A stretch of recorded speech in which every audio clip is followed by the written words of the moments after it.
Kunjabi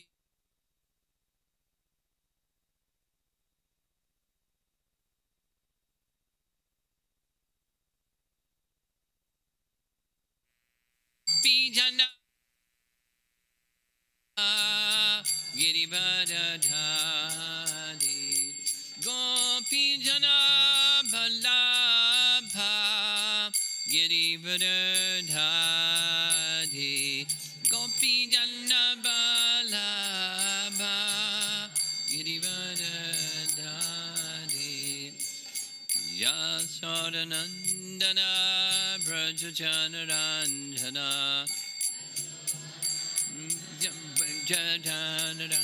Jasodanandana Brajachanaranjana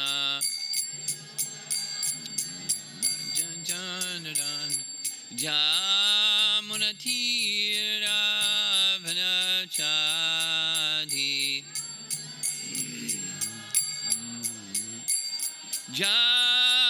Jamunatira Vanachadi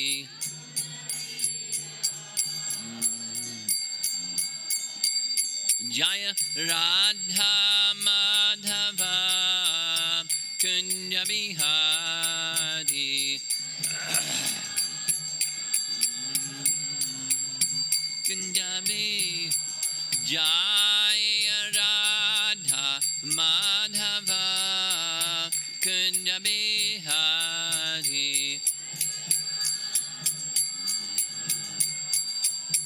Kunjabihadi Gopijana Balabha Girivadadhadi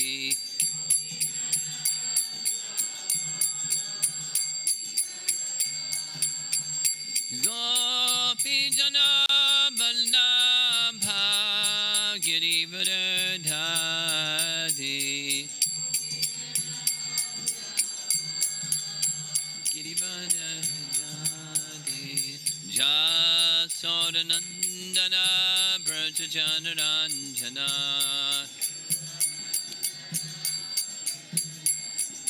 Jasodanandana Brajachanaranjana Jamunadhira Vanachadi Jamunatira Vanachadi Jaya Radha Madhava Kunjabihadi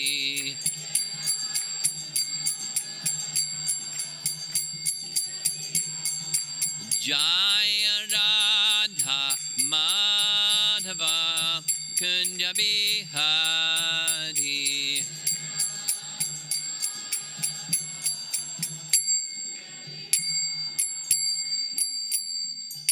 Jaya Vishnupad Paramahansa Hari Vajakacharya Astatarasatasi Srimad His Divine Grace A.C. Bhaktivedanta Swami Srila Prabhupada Ki Ananta Koti Vaishnavrinda Ki Grantaraj Srimad Bhagavatam Ki Gaur Premanandi.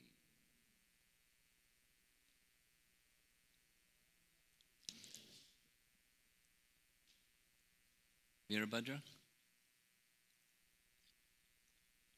Lamp? Lamp.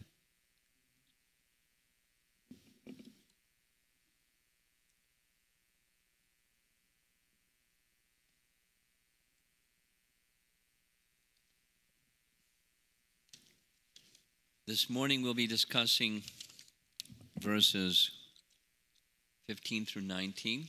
It's a nice section. I'll do a little preview before we start. A little mini review is we've heard Prahlada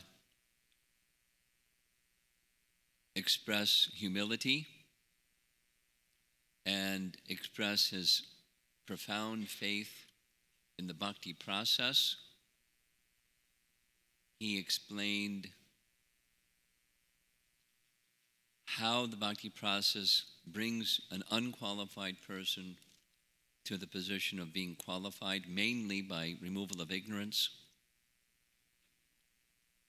And we heard his understanding that a purpose of the Lord's appearance is to bring fearlessness to anyone who remembers him. In this, Prabhupada's explanation is, in this world, these four animal propensities, anyone that has a material body has urges of the body. Fearing is one of them. Defending, sometimes he speaks, eating, sleeping, mating, and bhaya. So how to become fearless? Call the name of and remember Lord Nrsingadev.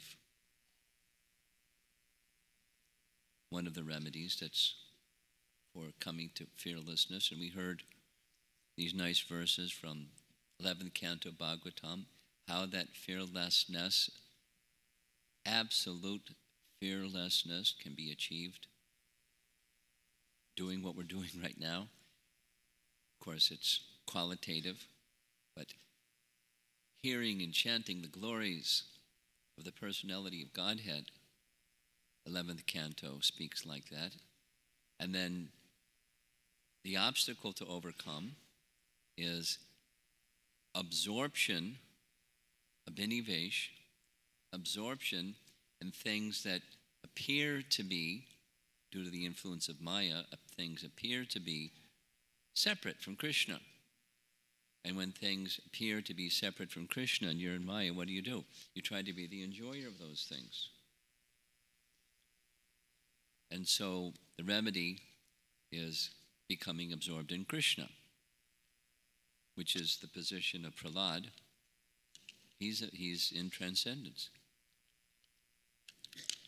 And that comes, according to the Bhagavatam, Canto 11, Chapter 2, by association of one who is absorbed in the personality of Godhead, and from that person, one hears the glories of the Lord, as Prahlada did, heard from Narada.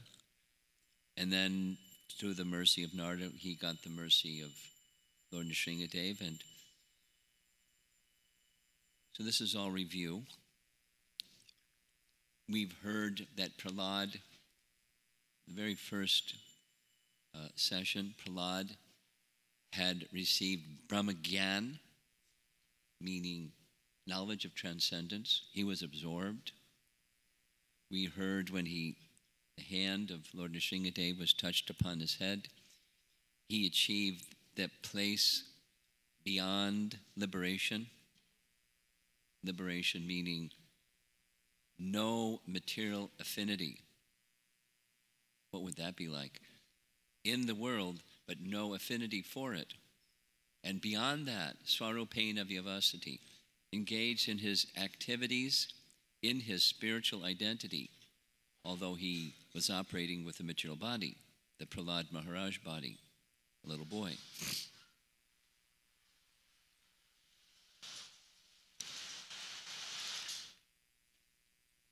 Shri Radha Shama Sundara Ki Jaya.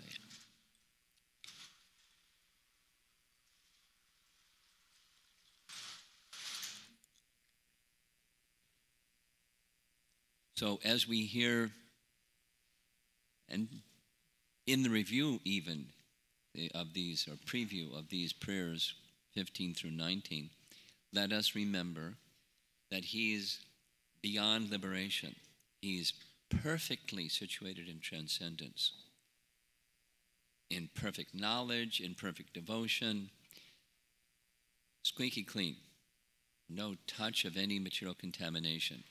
And yet he's speaking of himself as if he's contaminated.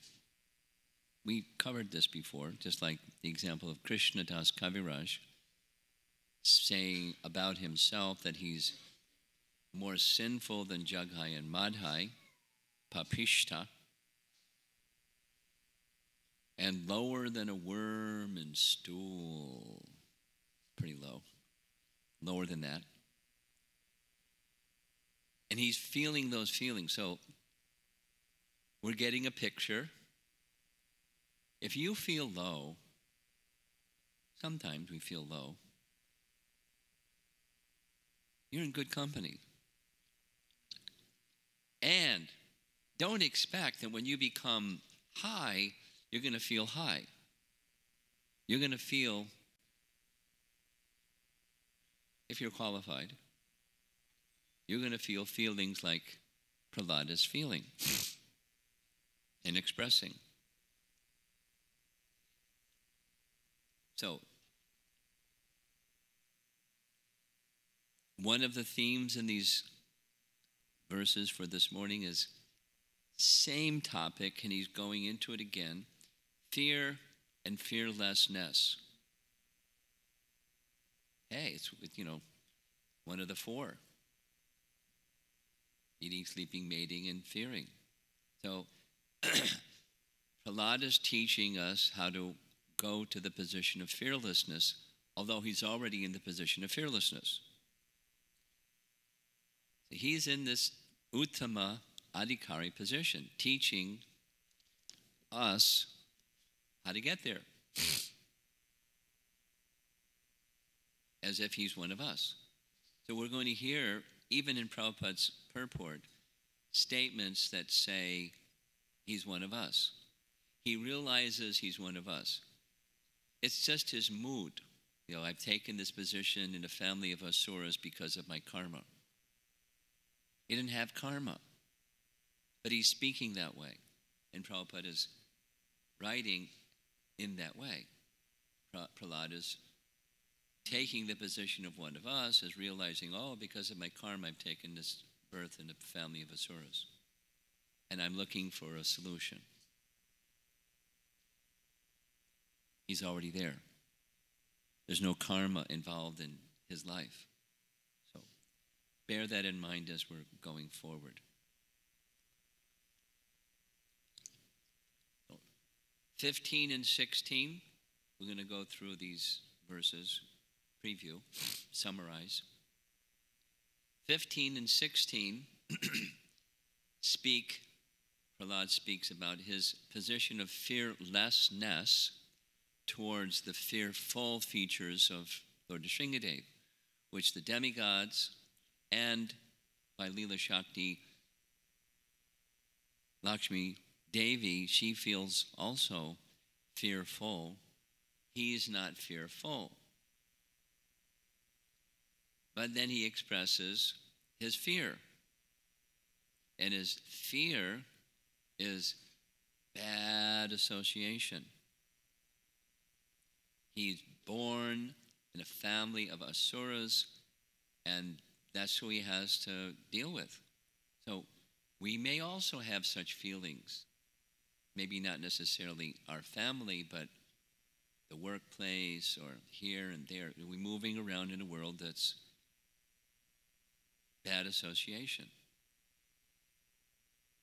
That's his fear.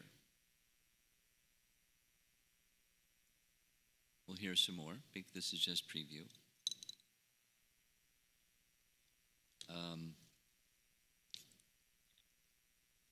Another feature, just a reminder, is he's transcendental, but it's part of his transcendental humility, not ordinary, not any humility that we might feel, but his transcendental humility. He's feeling protection, please. He's requesting the protection of instruction how to engage in devotional service. Next is text 17. He is expressing his feelings of detachment from other processes, from other things of this world, things that asuras or materialists are very attached to. He's detached from them. He's feeling the shortcomings of such a life. And then he's expressing his eagerness to hear. So, jnana, vairagya. It's throughout the Vedas. It's a couplet. Jnana Vairagya.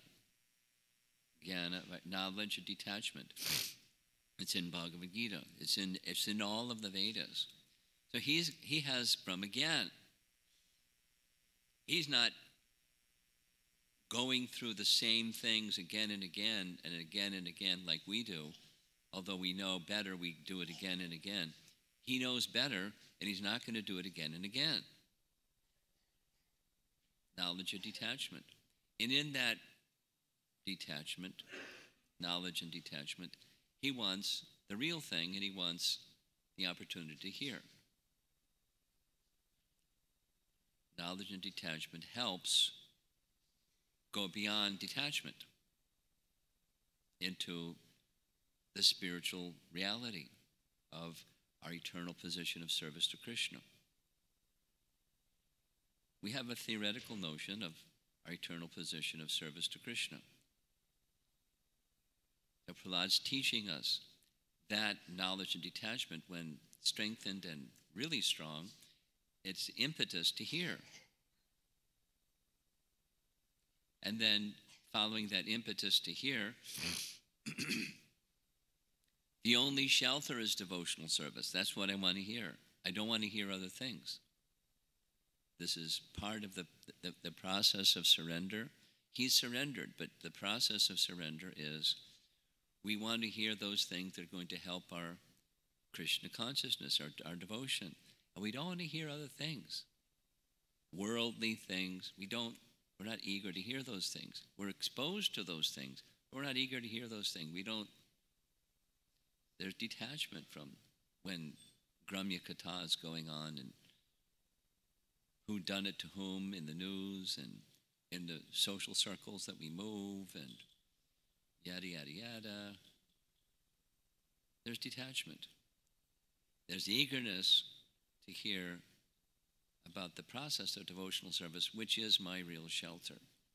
Accept things favorable for bhakti, reject things unfavorable for bhakti. He's teaching by example. What does it look like to do that? Although he's already there. He's this Uttama Adhikari that's taking the position of somebody who is one of us. And speaking, he's educating us.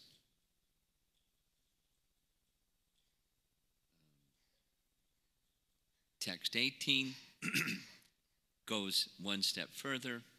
Tivra Bhakti. He doesn't want, so we heard this verse, 2nd Canto Bhagavatam. Those that have no material desire, that's Prahlad. Those that have all material desire, we're somewhere in between. And those that want mystic power. Akama, Sarvakama, those want liberation, I want out of here. So, whatever the position of kama, desire liberation, desire nothing, desire everything, Tivra Bhakti. Prahlad's faith in the hearing process is rocket fuel. He's Tivra Bhakta Prahlad, specific to the hearing. He wants to hear. He wants to hear from Lord Nrsimhadev. And then when one has such an eagerness to hear, and one hears, what do? You do what you hear. You make that your life and soul. This is another important teaching. Life and soul is the instructions that we receive from Krishna, in this case Lord Nrsimhadev, and the devotees of the Lord, like Narada. And finally, he makes a comment, this ends the section, that other things that one may take shelter of, he's already dismissed them, but he comments that they may be of some temporary benefit, but they're impermanent. Whatever things we take shelter of, to relieve one of this distressful situation of material implication, adjust things.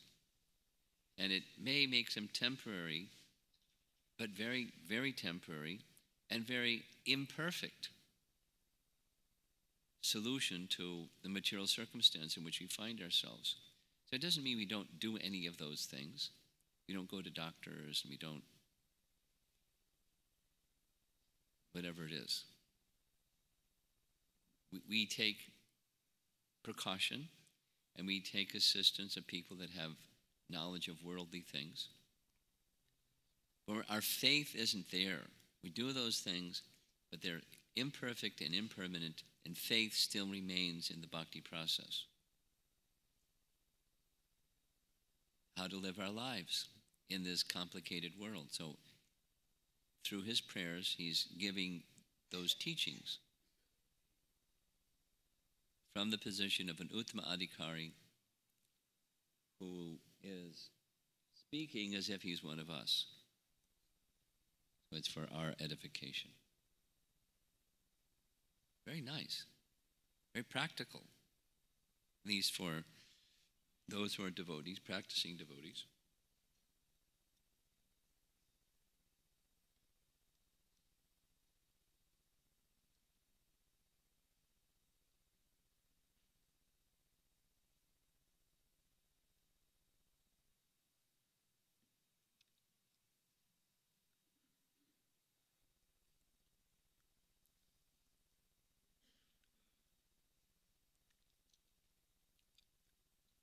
Here's the translation for text 15. My Lord,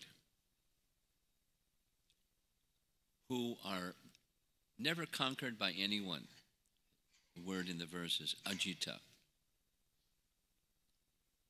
Lord Brahma also speaks of ajita.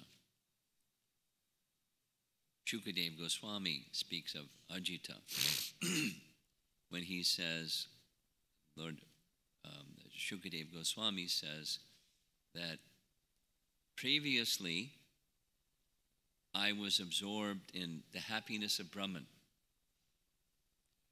But when I heard the activities and form and qualities of ajita, he who is not conquered, I lost all interest in that Brahma Gyan and became absorbed in ajita, the Lord of transcendence, he who has spiritual form, not just Brahman effulgence, and his activities and his charming, all attractive activities. I abandoned Brahman realization in favor of that which is beyond Brahman realization. So that's what Prahlada is saying here also. My dear Lord, who are never conquered by anyone, I am certainly not afraid of your ferocious mouth and tongue. His tongue is moving back and forth, roaring. Your bright eyes like the sun.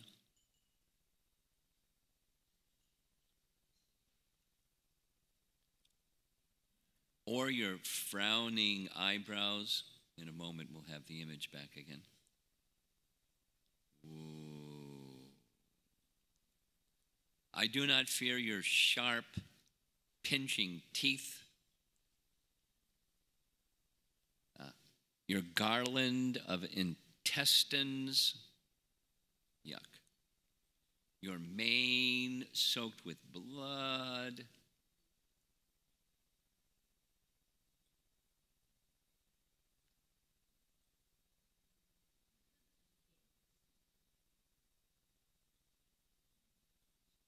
Or your high wedge-like ears. Maybe you've seen a cat getting ready to pounce on a mouse or something. Their ears go up. Your high wedge-like ears. Nor do I fear your tumultuous roaring.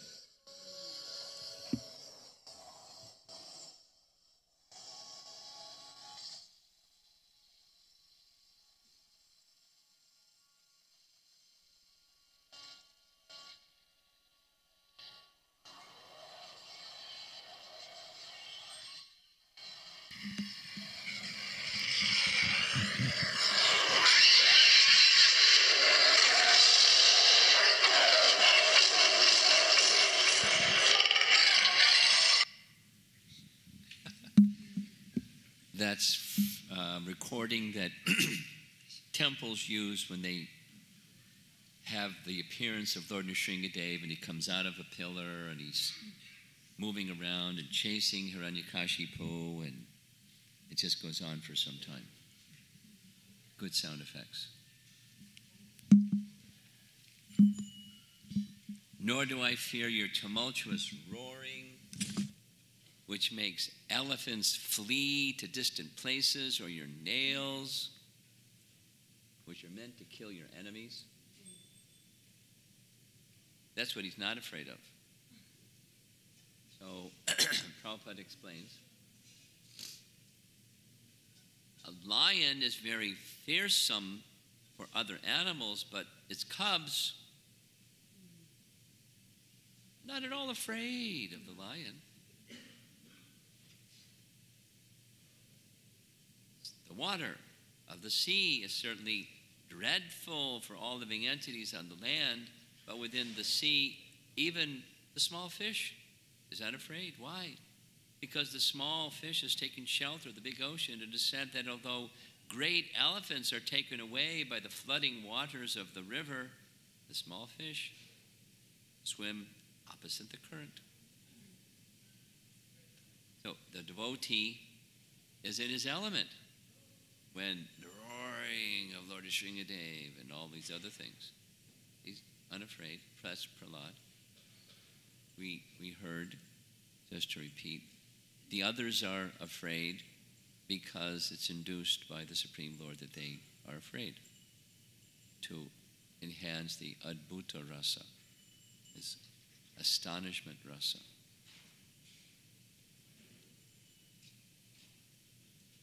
Therefore, although the Lord sometimes assumes a fierce appearance to kill the Duskritis, the devotees worship him.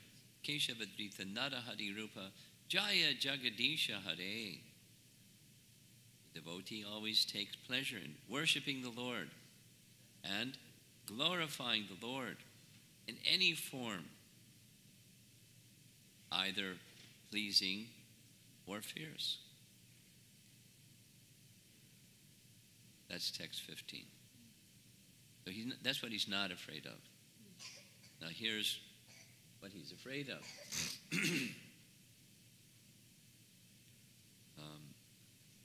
This section here in red, Badha Svakarma Bir Ushatama. I'm very much afraid of my conditioned life within this material world. He's afraid of the bad association of demoniac persons in his community, the Daitya community. And then he's praying for what he already has. This section here, Apavarga Sharanam. These two words, Pavarga and Apavarga. Prabhupada would like to speak about it. Pa-varga is a term in Sanskrit grammar when you're learning the Sanskrit alphabet. I haven't learned the Sanskrit alphabet, but I've heard Prabhupada say this so many times. Pa-pa-pa-pa-ma. Part of the Sanskrit alphabet. And so those pa-varga, 5, ma, the last one is death. Pa is fear. Pa, pa, ba, ma. So,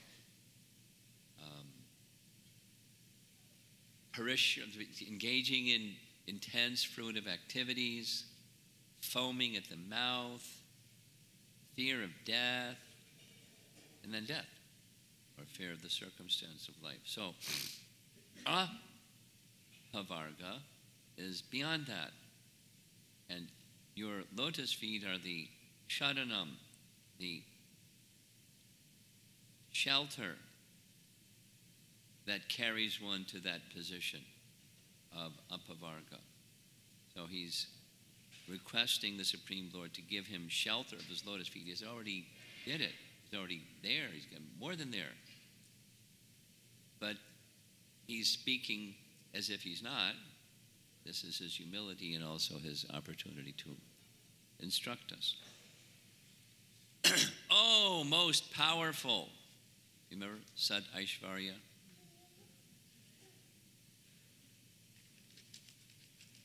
Avatar. Oh, most powerful, insurmountable Ajita, Lord, who are kind to the fallen souls like me. I have been put into the association of demons as a result of my activities. I have bad karma. He's speaking that way. And therefore, I am very much afraid of my condition of life within this material world. Fear.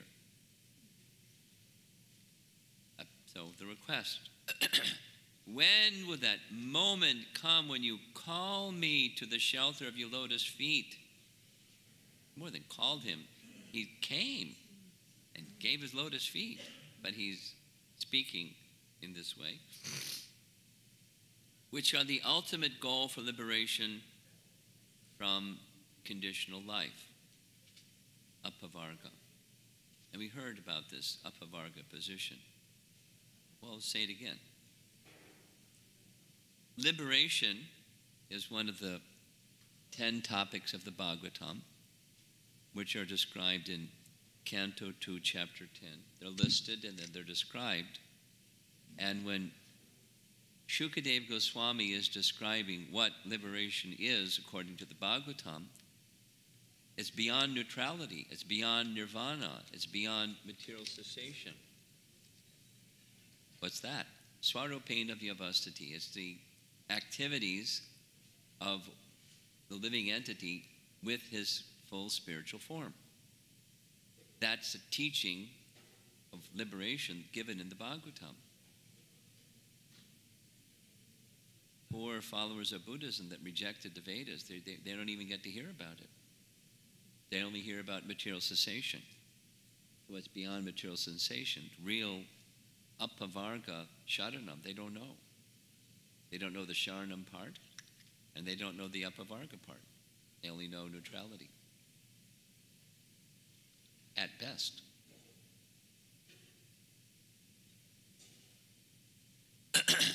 So Prahlada is saying here, this is Vishwanath, saying, I am afraid of the bad association which produces aversion to you.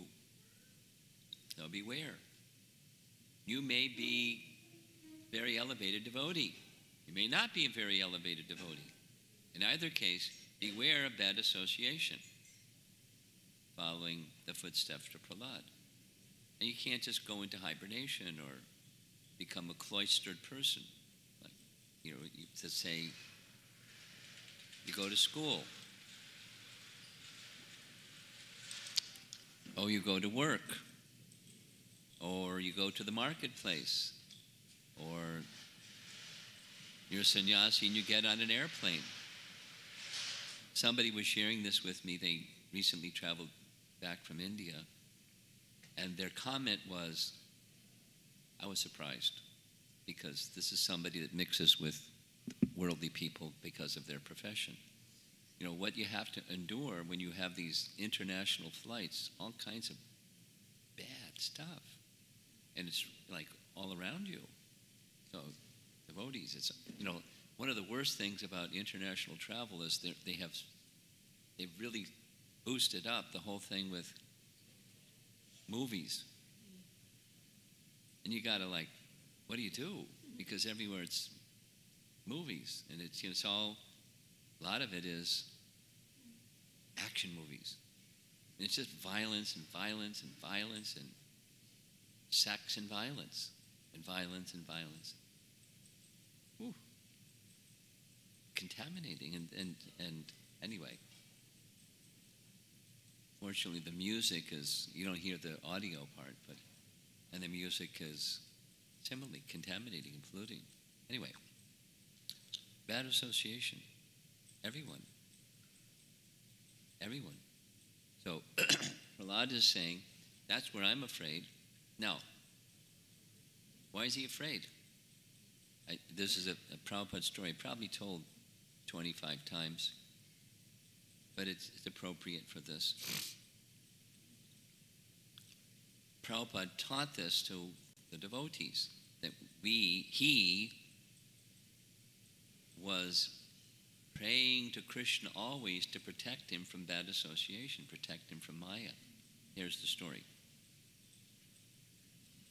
In Prabhupada's schedule, daily schedule, in the afternoon, he would see some VIP that would come, was scheduled to come to see him and have some discussion. If there wasn't somebody like that, he had room darshan. So one afternoon in New York, that was what was going on, a room darshan, and Prabhupada was, my understanding was, he was just having fun. He was asking the devotees, what's the difference between you and me? And the devotees were having fun, saying, oh, Prabhupada, you're this, and oh, Prabhupada, you're that. And then laughter, and then, oh, Prabhupada. Then it became time for going for the evening class. So Prabhupada said, the difference between you and me is you can fall down and I cannot. Jai, Prabhupada. And off they went to the temple room, and he came before the deities, offered obeisances, and with folded hands was saying some prayers. His secretary or servant was standing next to him. Notice Prabhupada was saying some prayers. Then he went to the Vyasasan, Jai Radhamadava, gave class, and went back to his quarters after class. So that devotee asked Prabhupada, may I ask, it looked like you were saying some prayers when you were offering, coming before the deity. May I ask, what were those prayers? And Prabhupada's answer was, I was praying to Krishna that I never fall prey to Maya, that he always protect me in devotional service. And then the devotee said, but Prabhupada, you said before the class, the difference between you and us is you can't fall down. And then Prabhupada said, now you know why. I'm always praying to Krishna like this. Please protect me from the bad association. So that means shelter at his lotus feet. That's exactly what he's asking for. Prabhupada's explanation. Everyone, that's everyone, is put into conditional life according to his karma. Therefore, Prahlada Maharaj, representing all other conditioned souls, admits that he was put into life among the asuras because of the results of his karma. Now, that's his expression of humility. And how long can that go on endlessly?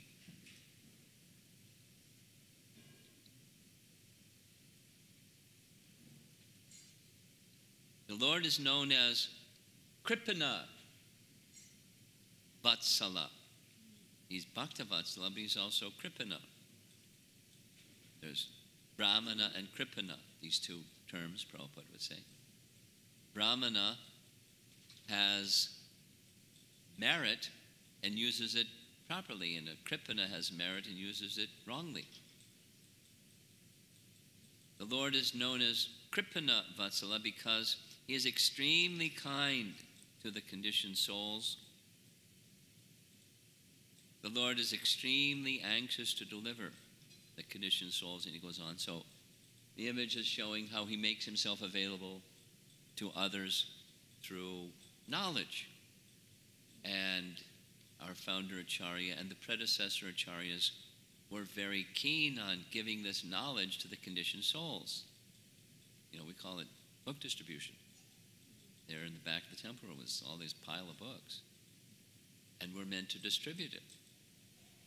It's a fundamental pillar of the Hare Krishna movement, given to Srila Prabhupada by Bhaktisiddhanta, and then the followers of Prabhupada, that's us, we do it too. To deliver the conditioned soul. This is the Lord's desire. It's our Acharya's desire because it's the Lord's desire. Next text, 17. So highlighted in red is this, Vadame Tava Dasya Yogam. Vadame Tava Dasya Yogam is Vada. Please instruct me in devotional service. And then this long line here, Dukkha shadham tad api dukkam atad dhyaham.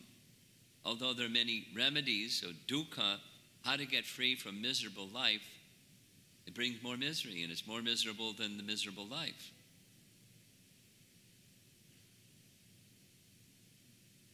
Called material progress.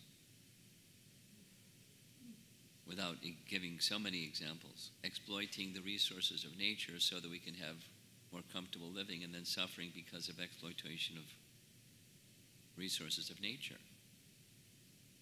Water that's not pure, air that's not pure, even you grow things from the ground, and it's full of contamination because of pesticides and so many other things, so that go organic. Anyway, the problems, the solution of, so there's pests that eat your things that you grow, so pesticide. Anyway, the solutions are more problematic than the problems. The misery is more difficult with the solutions to the misery than the misery. Therefore, Prahlada says, devotional service. He's pointing to, he's giving knowledge of transcendence, and there's only one solution, that's devotional service. Now, in devotional service, we do practical things in the world, in our relationships with one another. So, but he's giving this path to transcendence, beyond misery, beyond fear, into the realm of fearlessness. So, text 17. Oh, great one. Oh, Supreme Lord, because of combination with pleasing and displeasing circumstances, world of duality, and because of separation from them, the temporality of whatever the duality is, one is placed in a most regrettable position within heavenly or hellish planets, as if burning in a fire of lamentation. We lament for what we don't have, and when we lose what we have, we lament. Misery and misery. And some sense of enjoying while you have that temporary. But that's also misery, we'll hear. Although there are many remedies by which to get out of miserable life, any such remedies in the material world are more miserable than the miseries. And he's not just tongue-in-cheek, he's not exaggeration. It's the nature. By design, it's the nature of the material world. So a slight improvement is follow theistic conduct. But in theistic conduct, that takes you to the heavenly planets, and these same dualities of misery are also there. It's not a solution. Therefore, I think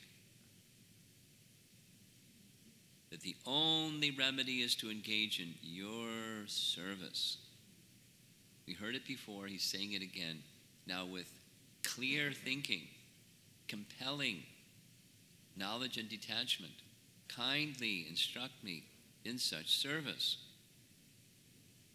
So, in his purport, Prabhupada speaks like this: material opulence may be somewhat pleasing for the time being, but to come to that position, he has to accept many miseries. We don't need to elaborate. Prabhupada would elaborate, but it's in the purport. So what to do?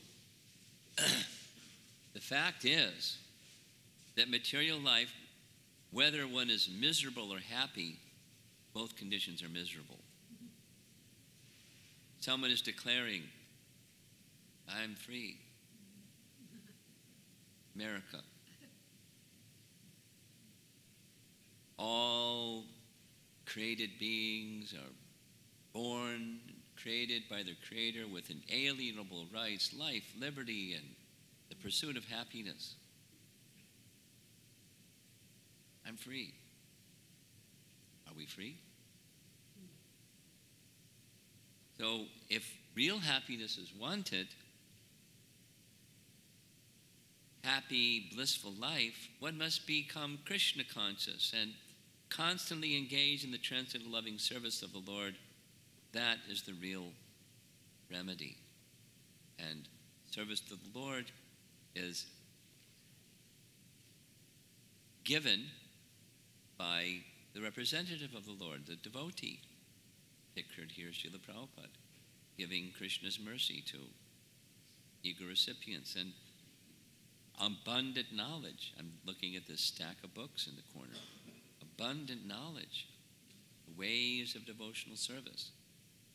Here is Vishwanath Chakravarti Thakur's expression. It's a little complex, but the Lord doesn't say this, but he's paraphrasing.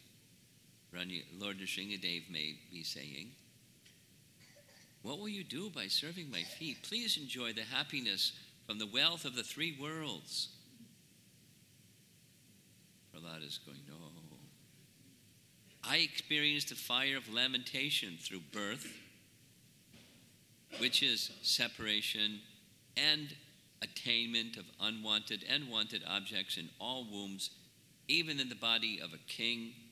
This lamentation is present, but the Lord says, but there are many remedies for the fire of lamentation. Prahlada, the remedy for suffering only produces more suffering. By thinking that I am happy, atad diya, thinking I'm happy through the temporary. Even in the body of a pig, I wander about, thinking I'm happy. Please tell me the method of being your servant. By which method should I attain your service? Now he knows. He's already there, but he's inquiring. He's eager to hear. Please tell the truth. If I have service to you, I will have no suffering at all in any womb. So there's this story, it's not told in the purport, but the story of Indra. Indra offended Brihaspati, so he got smashed. Take birth as a pig on earth. So he took birth as a pig on earth. And wandering about, after some time, Brahma came to him and said, come on back to the heavenly realm.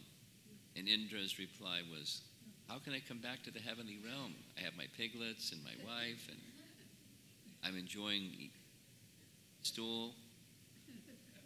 Everything's fine. So he stayed. And we also stay thinking, well, there's some difficulty, but I've got my responsibilities, and there's some enjoyment here, and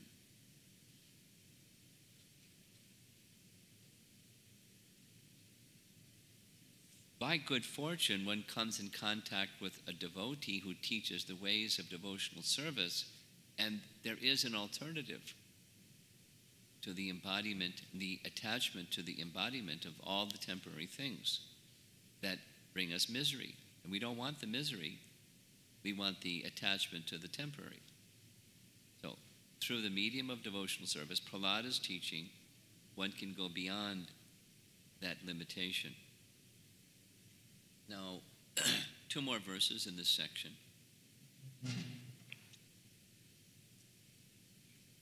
Prahlada is looking to Lord Brahma. He wants the association of great souls and engagement in devotional service in their association. And there's this teaching that by that method, we heard it before, but the influence of the modes of nature will no longer act by that method of association with devotees and hearing and chanting the glories of the Lord. He has great faith in the hearing and chanting of the glories of the Lord, which he's doing, and which great devotees like him do. And he wants to follow the ways of the predecessor souls. In this case, he's referring to Lord Brahma. And then, I'm longing for that day when I can go beyond nescience. He's already beyond nescience. His ignorance is gone. But he's aspiring enthusiastically for that situation. Oh, my Lord, Nrsingadev, by engaging in your loving transcendental service in the association of devotees who are liberated souls, I shall become completely uncontaminated by the association of the three modes of material nature and be able to chant the glories of your Lordship who are so dear to me. Glories are dear and the Lordship is here. I shall chant your glories following Tivra Bhakti, following exactly in the footsteps of Lord Brahma and his disciplic succession. In this way, I shall undoubtedly be able to cross the ocean of nescience. Now, he has faith. He's already there. He has faith in the process of bhakti. He's speaking as if he's one of us, giving us the way to become like him, the Uttama Bhakta, Prahlada. And great souls similarly did the same thing. By example, they taught and encouraged us to follow their example. Prabhupada writes in the purport, attachment for glorifying the Lord by hearing and chanting the holy name and activities of the Lord certainly brings one to the position where material contamination is absent. Now we heard that yesterday evening from that verse 11, Canto, Chapter 2, Text 33, where Kavi, one of the Navyogendras, is teaching King Nimi how to go beyond fear. So fear and material contamination are part of the same thing. Fear is part of material contamination. And fearlessness, which is the theme of this section, becomes possible through devotional service, properly performed. So we're in the sadhana bhakti stage of devotional service. We should do with faith, because it will carry us beyond material contamination and beyond the condition of fear. We don't like fear. We may like the objects of attachment, which are the sources of misery. We don't like the misery. But we're attached to the sources of our misery. So what do you do when you're attached to the sources of your misery? What do you do when you have an addiction problem? Go to the 12-step method. And in that 12-step method, there's faith in God. And our faith in God is best nourished by this process of hearing. Prabhupada writes, accepting the thoughts of exalted authorities through disciplic succession is certainly much easier than the method of mental speculation, by which one tries to invent some means to understand the absolute truth. The best process is to accept the instructions of the previous acharyas and follow them. Then God realization and self-realization become extremely easy. So now we're going to hear Vishwanath Chakravarti Thakur, who wrote a nice commentary on this. And it's a little complicated, but here we go.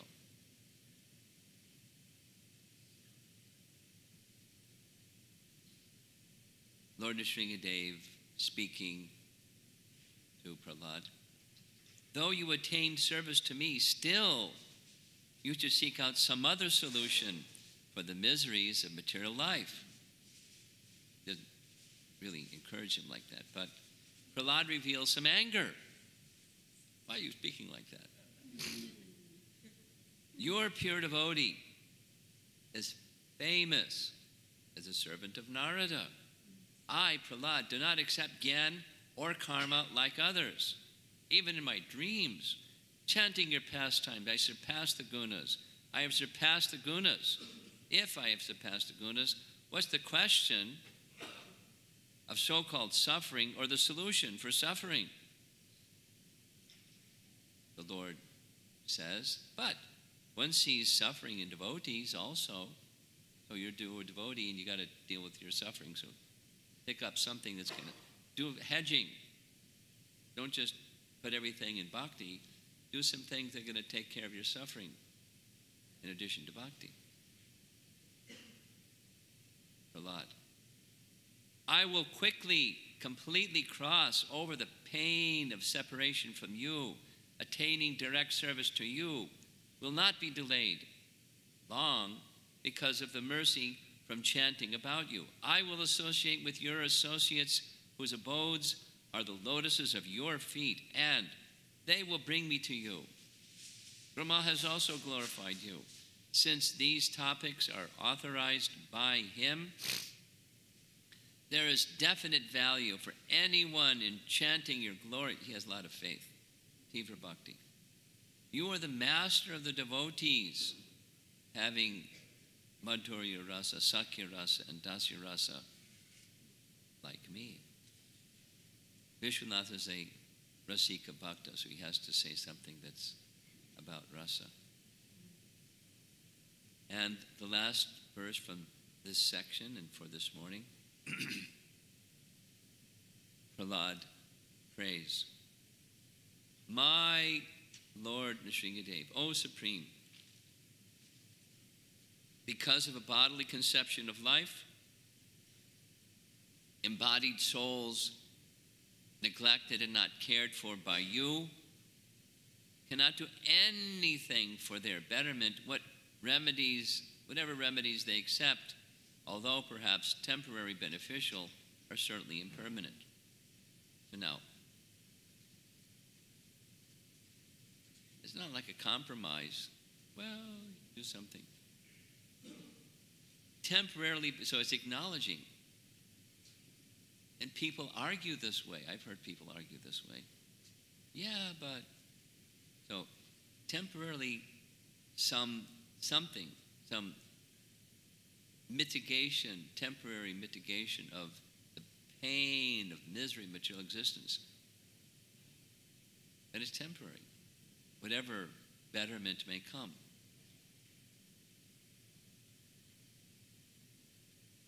Prabhupada's explanation. For example, a father and mother cannot protect their child. A physician and medicine cannot relieve a suffering patient. Doesn't mean we don't go to doctors and we don't care for our children. And a boat on the ocean cannot protect a drowning man. Ultimately, the shelter is the Lord. And one who takes shelter of the Lord is protected. Fear and fearlessness, theme of this section. And protection and beyond miseries of material existence. As long as you're in material existence, they're there. But bhakti carries one beyond, to the other side. To the other side of neutrality, the other side of nirvana, to the other side of time, to the other side of the moment. Bhakti is like that. Very powerful. This is guaranteed, as the Lord says in Bhagavad Gita. Kaunteya pratijani hi na me bhakta pranashyati. O son of Kunti, declare it boldly that my devotee never perishes. We're getting Prahlada Maharaja's association just by this process of hearing.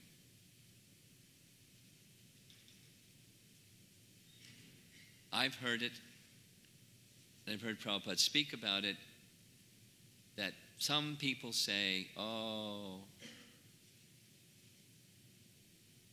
Arjuna had the opportunity to associate with Krishna, and he became perfected, but I'll never have that opportunity, so what's the hope?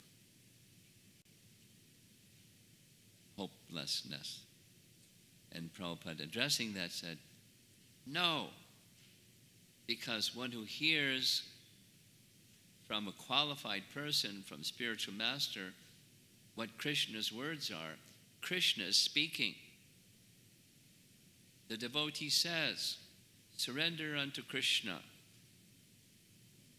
Surrender unto me. And that's Krishna speaking. One can hear Krishna speaking by hearing one who is transparently representing that sound vibration of Krishna speaking. It's Krishna speaking. This is Prahlada speaking. We're associating with, the Bhagavatam gives us this amazing opportunity to associate directly with Krishna and his pure devotees who are teaching the ways of devotional service.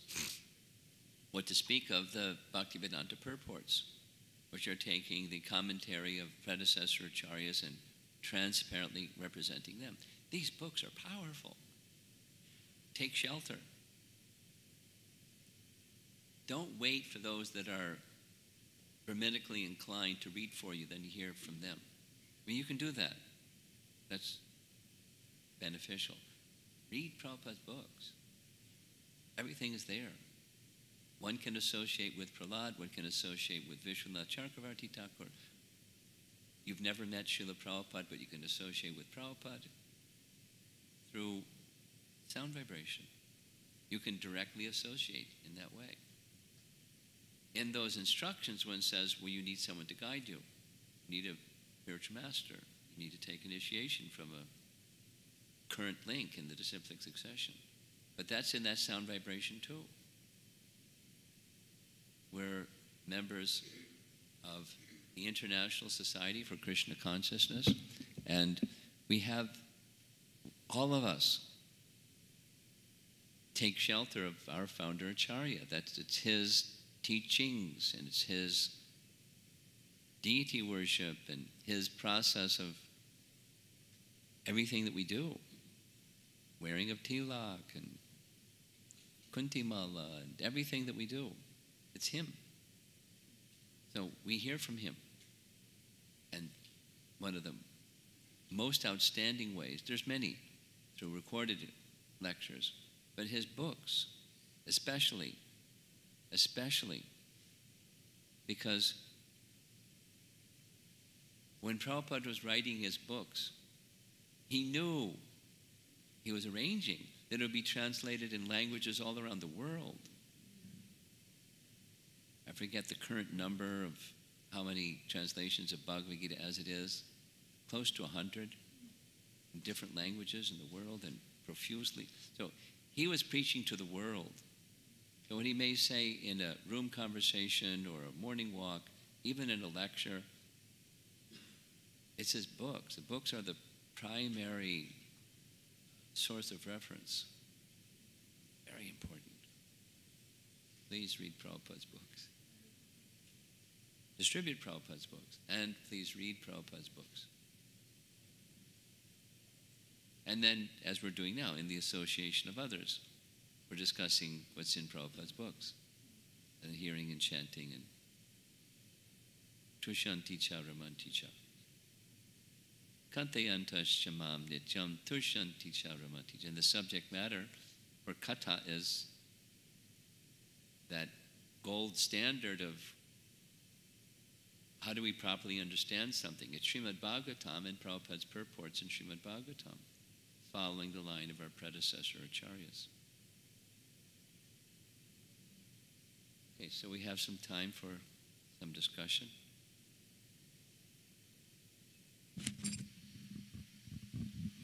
comments or questions? In front, right here. Hare Krishna, Guru Maharaj, what I was thinking.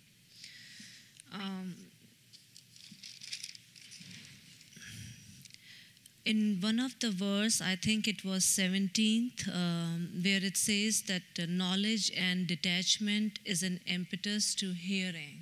Yes. Now, this is, in a way, opposite to the one where we say knowledge and detachment comes with the bhakti. And Well, it's not in contradiction. Let's do this. When you read Bhagavad Gita and Srimad Bhagavatam, are you searching for knowledge and detachment so you can get a foothold in bhakti? Or are you searching for bhakti and from that comes knowledge and detachment? It's the second one. No, that knowledge and detachment help one further become interested in bhakti. When you first started Krishna consciousness, all kinds of other conceptions were there. Right. To this lifetime, and who knows how many lifetimes of conceptions of things.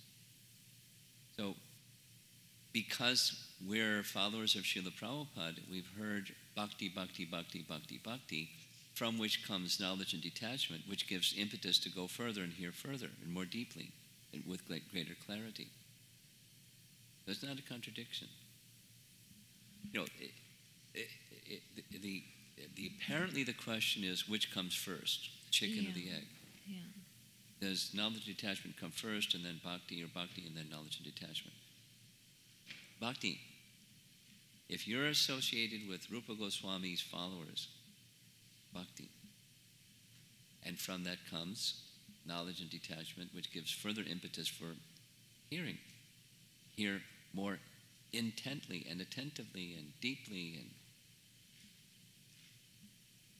so, and in the beginning, it looks like knowledge. And many people, that's what they're looking for, according to Bhagavad Gita. 4 types of pious people. They want knowledge. They go to Bhagavad Gita. They get knowledge. Rupa Goswami says, in the beginning, this is nectar devotion, knowledge may help one get a foothold. You know, knowing what's what. Again, think of your own autobiography. What's what? How clear was it before you started reading? So a foothold is through reading, and that's the initial. And then, it goes way beyond that initial, because bhakti awakens. And then it's bhakti. And we're interested in reading Prabhupada's books not for getting knowledge and detachment. We want to nourish bhakti and then come further. Okay? Yeah. One more thing, we also talked about pa, fa, ba, bha, ma. Yeah. So what does pa and fa stands for? I have to see if I can recall. Fena, foam. When one works very hard, fruitive activity, one has to work very hard. The example that's given is like a horse. The foam comes in the mouth, and people that work very hard just work and work, fena. And pa? Pa, pa, ba, bha, ma.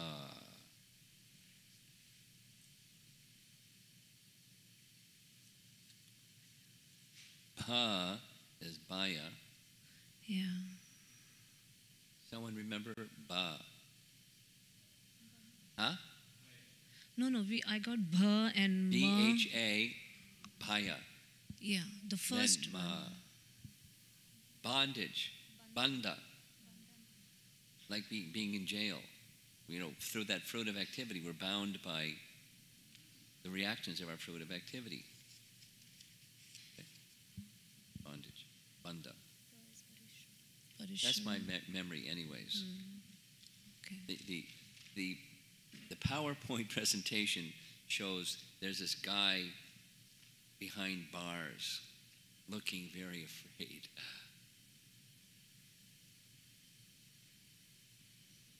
Get bound. Why is fruitive work? Engage in fruitive work, foaming at the mouth, bound by that fruitive work. Pa, pa, pa, pa, pa. Okay. Thank you. Behind. Raise your hand.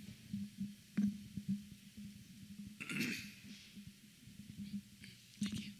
Hare Krishna Maharaj.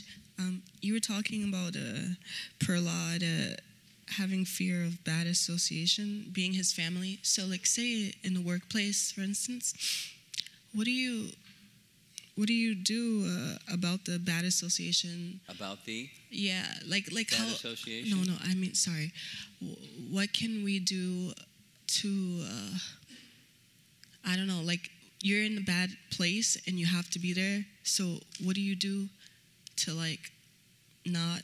It depends on how bad the place is. Supposing you're in an abusive relationship, you don't stay. That's what you do. Yeah, but like in terms of work, it's your duty to work. Okay. Well, we talked about it yesterday. Yes, we did. But I'm curious. curious. Be a devotee.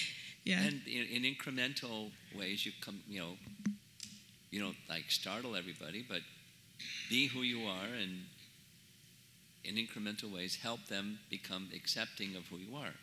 And if it's the kind of workplace where you're being who you are is something they can't tolerate, you get out, because it's abusive. If they want to exploit you or make you, consciously convert you to become like them, if they're like letting you be you, then be you. And if they want to make, because it's exploitation, especially for a woman, that's where it goes. So you get out, but be a devotee. You don't compromise. So supposing it's school instead of your situation. Somebody's going to school, and there's, it starts at earlier and earlier ages.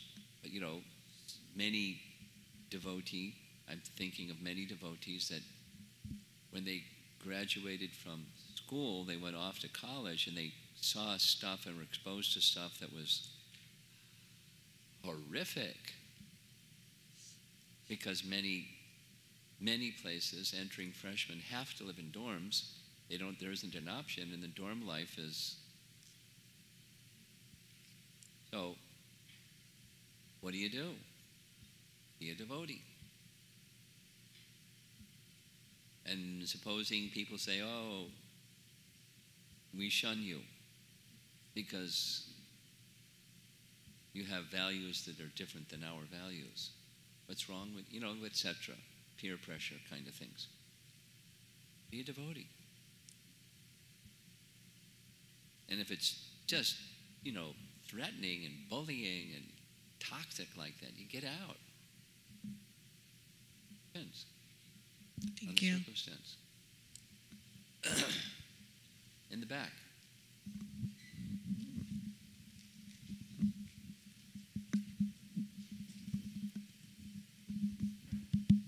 Hare Krishna Maharaj. So the ultimate shelter is Krishna, but I am a little confused by the examples for the temporary remedies.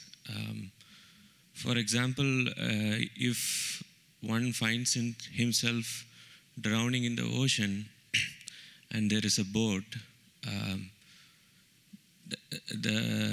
that is. The point is, it's temporary and limited. A boat comes along and saves the drowning man. Fantastic. Now you're still in material existence. What's that method to get out of material existence? Not a boat. And even the boat may sink. It's temporary, limited. So it's not don't get on the boat because it's not the ultimate. Don't go to a doctor because You know, we engage ourselves with the temporary in practical and careful ways, but not where our faith goes to the temporary. And that's our place of shelter. Yukta Vairagya. Yukta Vairagya. In service to Krishna. The boat is not my shelter. It's something I'm accepting in a temporary way, recognizing it's temporary because of the circumstance. It's the right thing to do. The boat comes to save you, get on the boat, which may also sink. And then you're still immature, so it's temporary and imperfect. We accept it, recognizing what it is, temporary and imperfect. We're living in the world, and we make practical arrangements living in the world, recognizing that's my real shelter is Krishna's eternal service. Now, there's an adjustment of consciousness, but so the adjustment of consciousness is bhakti. It comes about from association and hearing and chanting and association with those that have that shelter to offer us through sound vibration.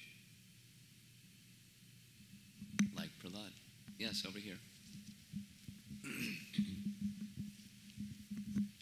Hare Krishna Maharaj. One thing come to my mind is how does Prahlada Maharaj reconcile the form of Narsingadev? So did he seen or like what is how he connected that he's the Supreme Lord and what form did he worship? Because he was in the demonic group and without form he worshipped the Supreme Lord, or like I'm trying to connect the dots, like how he connected to the form of the Narsingadev. That's the form the Lord showed. That's how he connected. Prahlada, bear in mind as we are going through this, he is a Vaikunthavasi. Vaikunthavasi meaning Aishvarya, right? Mm-hmm. Opulence. Sad Aishvarya. He has all 6 opulences in full. Prahlada has faith in that aspect of the Supreme Lord, his Vaikuntha feature, and even amongst the Vaikuntha features, forms that appear in this world. We heard of the first morning. That's the category of avatar that Lord Nrsingadev falls in. So the Lord Nrsingadev is showing that form to Prahlada. And, he's many things. He's upholding the benediction given by Lord Brahma. He's not breaking the benediction of Lord Brahma, which is you can't be killed by this, that, and the other thing. So accepts the form to match and uphold the words of Brahma. But it's an eternal form. It's not clay.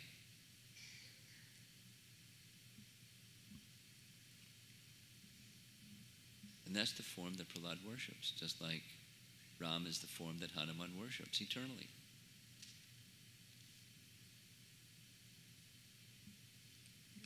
Let's connect the dots. It's the form that Prahlada worships. Now, could another form have been presented? Sure. Lord is not bound.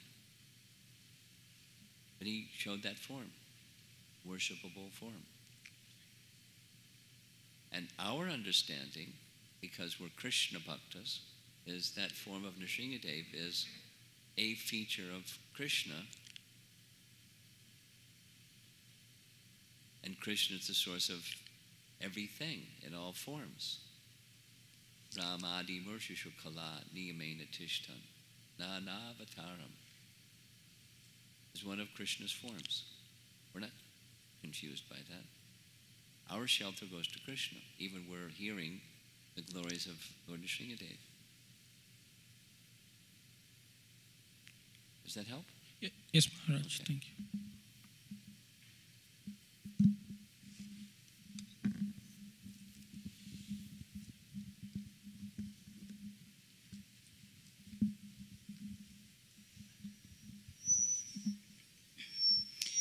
Good day. I'm whistling. I'm too close to the audio system. It's going to whistle. Was whistling in the sound booth, so I've moved over. About book distribution. Book distribution. Yes. 3 little thoughts, and I'd like your feedback. You were speaking to the ladies here a moment ago, and the thought came to mind that there's a young lady put in a very unique position back about 1.5 years ago, that she's a chaplain with the U.S. Army military. And it was noted in the paper that she was going to represent the Hindu mothers that had boys in the service overseas and here in the States for the U.S. military. I realized that she's working in what is called family service area for those that have family connected to the military. My thought and question is, has anyone or any temple group thought that perhaps she could use support of obtaining books to give to our military families that have been brought up in the faith, in the interfaith of both?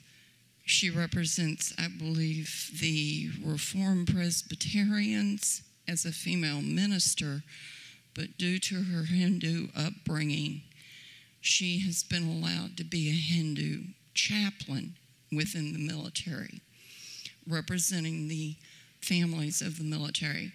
So my question is has anyone thought of maybe helping to get her books, the Gita and etc., so that she can have something to distribute to our military families? I don't know the person. I do know devotee men and devotee women in the military that distribute books to the military. Okay. And I know that there's rules in the military. Oh, yes. And they have to abide by the rules in the military. Yes. And so what liberty there is for distributing transcendental knowledge of a particular persuasion, this one, that one, or the other one, in the military, I'm sure it has rules. But because I know from those devotees, both men and women, that they do following the rules. Okay. So speaking of chaplains in general, it's to my understanding that there is an ISKCON chaplain corps that started back a few years ago, and the person I met was from the Chicago area. Have you heard of any such ministerial outreach group with ISKCON that are not a group, specifically chaplain? I know persons who are, in fact, one of them is in the room, who is a chaplain. Raise your hand, please. Maybe they're with her daughter in the hall across the way, maybe preparing for the drama. Okay. But there are other persons who are chaplains. This is at a university, a Hindu chaplain at a university, and those. Mm-hmm. But is there a chaplain sangha or association or group? Probably not. It's just random. And then, historically, there have been a number of chaplains that I'm aware of, and probably a number that I'm not aware of, and there isn't, to my knowledge, a Hindu chaplain association amongst the devotees. But there are persons that have that service, and again, they have the rules, they have the restrictions, which they are obliged to abide by. And it's just not, there's restrictions. It's not just, unlimited freedom to, now that they're a chaplain, to put forward their particular faith, even amongst Hinduism, because there's so many divisions. So they have rules to prevent that kind of uproar from people that say, what about ours instead of theirs? So I don't know what those rules are. But your question was, is there a chaplain association group? Not that I know of. I know that Australia, a couple of years ago, 4 years ago maybe, at that time the leadership or a leadership conference for ISKCON was there, and it was brought to light that in Australia, because they now have a structured educational system within ISKCON, that they can now go into the hospitals. I'd like to interrupt and say, institutional structures for such things is not really the purpose of our morning class. We could have an offline discussion about what's our institution doing about something. This morning class is for what Prahlada's teachings are. I understand it's on the topic of book distribution, but it's an institutional question. Something else? Yeah. Maharaj, as we are hearing about glories of pure devotional service, I was thinking in places where, for example, college outreaching, where students are not ready to directly go to the platform of pure devotional service. Yeah. Is there a place to recommend mode of goodness, like coming to the mode of goodness? Sure. As an intermediate step? Yeah, mode of goodness, or even narrow it down and say a quality of goodness, and promote in that forum a quality of goodness, compassion, truthfulness. And then you take that quality, it's called value education in the secular world, and then you connect that to spirituality. And then spirituality to, that which gives shelter to eternal spirituality, not temporal, with a spiritual conception of what that quality really is that sustains over time when there is shelter. Very practical.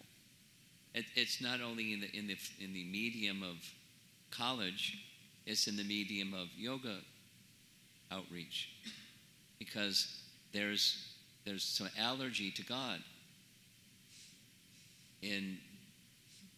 amongst many who are doing yoga. They want spirituality without God. A lot of people, but they know spirituality without God. So you give values and then connect it to spirituality, connect it to God. And some people don't want to go there, so you do it, carefully. And find out people that are, anyway, you get the idea. But yes, there's a platform for doing that. But makes the Shuddha Bhakti message approachable in steps for those who want to take those steps. And it doesn't scare people away, or it doesn't shut down the venue because you went right away to Shuddha Bhakti. Okay? Thank you.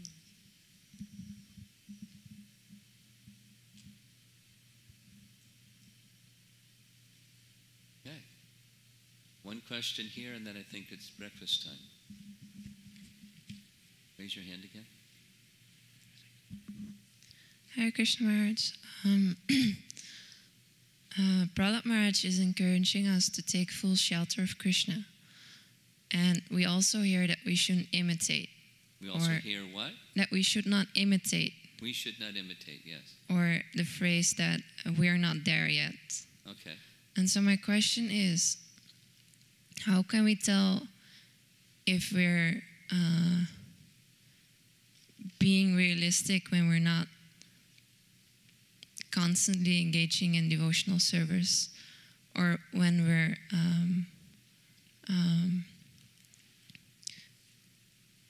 using the phrase "we're not there yet" as an excuse to not take full shelter of Krishna? Well, if I've understood your question correctly, one of the ways to tell is that, are we genuinely, on the one hand, situated properly in shelter of Krishna? Is the mood and the behavior consistent or sustainable? Is there consistency in other words, one's chanting, one's following of principles, one's observance of, holy days and Ekadasis, and, is one's performance in devotional service steady and sustaining over time? And then the other is to say I'm not there yet is just an excuse to not surrender. That there should be, that the answer to that is, we had a whole seminar in Gita Nagari. I'm sure you heard about it if you weren't there. Acceptance and surrender. So acceptance is recognize what my position really is, and striving to go the next step, a sustainable, this is now back to the first part, but a sustainable step in the direction of full surrender. So what's a step that I can take? And I may not take it immediately. I may not start with 64 rounds. I may start with one. Or I may then go to, so. But there should always, Bhaktivinoda Thakur teaches this way. One can be identified as a karma yogi, jnana yogi, or dhyan yogi if there is not further impetus to take the next step. Then one can be identified according to that status. However, one can be a bhakti yogi that's emphasizing this and then aspiring to go to that and then the next thing, because they're progressive. So the answer to your question is, if there's a desire, a hankering to, on the one hand, accept this is my position, and on the other hand, aspiring to go the next step.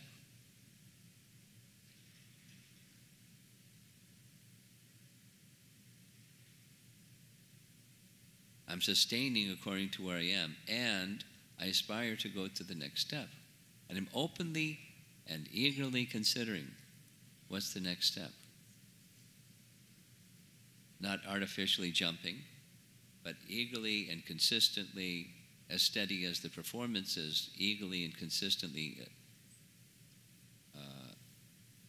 striving or hankering to come to the position where I can go the next step. Then it's not just a lame excuse. Then it's, self-honesty and progressive bhakti. And if it's not progressive bhakti, then we're in some other category of yoga, striving to go the next step.